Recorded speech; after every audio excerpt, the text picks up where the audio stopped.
Started out as a graffiti artist many years ago, transitioned into the fine art world in the last 10 years, taking my graffiti art into the abstract realm. I started out graffiti when I was about 16 years old. Used to kind of paint wherever I wanted, as most graffiti artists do. Did that for a very long time, got my name out around the city of Cleveland and many other areas.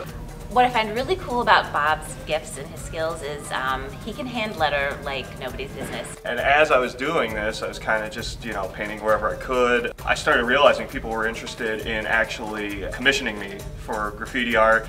So I got into my mid to late 20s, was making a living off of it. And then I also, as I started getting even a little older, started realizing I couldn't quite run around and do as many of the questionable places as I used to. Painting legally kind of out in the daylight in the public view was becoming a little more of an option that I wanted to pursue. For about the last 5-10 years, that's what I've been doing. A lot of public art, and people commission me for, and sometimes I just create for the people to enjoy.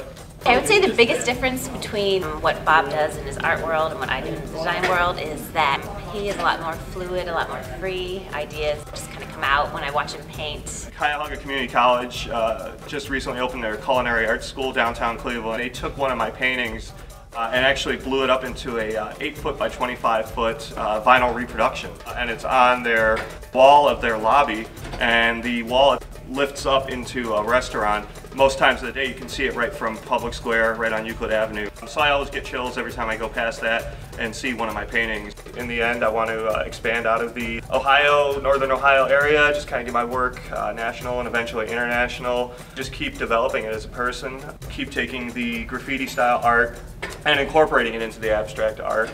Right now I always say that even though I don't paint out in the streets as much as I used to, it's kind of like being a Marine, the once a Marine, always a Marine thing.